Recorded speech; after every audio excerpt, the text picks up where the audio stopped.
President Zelensky came to address Parliament today. He's asking for jets. Do you think that the UK should be sending jets to Ukraine? Well, can I just say it was an absolute privilege to be in Westminster Hall this afternoon to hear President Zelensky. The atmosphere was electric, actually, and you could see and feel the warmth and the support for the Ukrainian people and the President in that hall today. I think his request is entirely reasonable. I think it's important that the government look at what we can offer and continue to give the Ukrainian people. The Labour Party have been steadfast in our support for the Ukrainian people and the government in their efforts in supporting Ukraine. I'm not remotely a military expert, so there may well be technical issues around how quickly you can train people to use the particular aircrafts. But in principle, of course, we should be looking at this, investigating what more we can give to the Ukraine so they can defend themselves in the face of this absolutely barbaric, unacceptable, brutal invasion. There's a technical aspect. Of course, it will take a lot of training, as you say, to get the Ukrainians to be able to use the jets, but there's also the political aspect as well. We've heard from the Russian news agency this evening saying that deliveries of British fighter jets to Ukraine would have military and political consequences for the entire European continent. So that coming from official Russian sources. I mean, should we pay attention to that? Well, I suppose they would say that, wouldn't they? Because they wouldn't want us to support Ukraine. Look, we've continued to support Ukraine throughout this conflict, this absolutely unacceptable invasion, Russia's invasion. You know, it's them who started this. Ukraine didn't invade another country. Russia invaded Ukraine.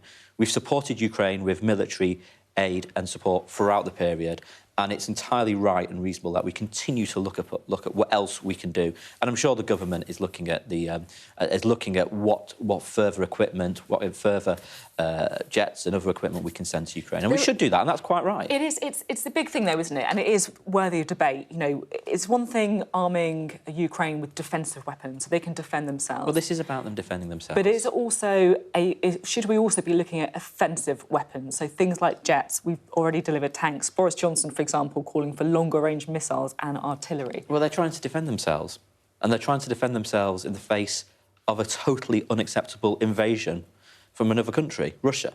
They started this, and it's quite right that we look at everything they request so they can defend themselves and their people. I mean, we should look at it. Everyone would agree that we should look at it. Yeah, should we actually do it? Well, I mean, you know, there are logistical questions around the training and so on, so it's quite right that they are properly explored, but we should look seriously at this request. I think that's the responsible thing to do to allow Ukraine to defend itself and defend her people. Jeremy Corbyn said this week in an interview that he would prefer to broker a ceasefire rather than send arms to Ukraine. He's previously said that pouring arms in would prolong and exaggerate. Well, everybody wants a ceasefire. Of course, everybody wants a ceasefire. You know, I don't think there's anybody out there other than Russia who says we shouldn't have a ceasefire. Of course, that's what we want in the end. He also says pouring arms in would prolong and exaggerate the war. Well, Ukraine has to defend itself and defend its people. People are being slaughtered and butchered in the streets of Ukraine because of this Russian invasion. Of course, we want Russia to pull out, to pull back, to end this war. Of course, we do. But that's not happening at the moment, is it? So we've got to do all we can to allow Ukraine to defend itself and to fight back. It's interesting, isn't it? Because it does feel like, you know, Labour are having to almost do more work to convince people that you're on the side of Ukraine, that you're on the side of NATO. I noticed that Keir Starmer mentioned that in Prime Minister's questions because of Jeremy Corbyn. The Labour Party helped create NATO. The Labour Party helped create NATO, didn't it, back in the 1940s? Do you accept that, though, that in the last few years, people have questioned the Labour Party's commitment to NATO because of Jeremy Corbyn? Look, the Labour Party will always take the defence of the British people seriously. That would be our number one priority if we were fortunate enough to form a government after the next general election. So we're going to make no apology for talking about our commitment to NATO and our commitment to defence. That's what people expect of a potential party of government. That wasn't my question, though. My question was whether you have to do more work because of what went before on Russia and also on NATO. Well, I mean, it's obvious there was all kinds of things that people didn't trust us on in the 2019 general election, and we're working very hard to rebuild the trust of the British people. You were part of the shadow cabinet then, weren't you? Do you regret that? Well, I've always wanted the Labour Party to... I've been in the Labour Party since I was 15. I want the Labour Party to succeed, but we didn't win that general election. We got absolutely smashed in that general election. The electorate sent us a very clear message, and we're rebuilding, and we're rebuilding a trust with the electorate. But there's a long way to go until the next general election, and we're not taking anything for granted at all.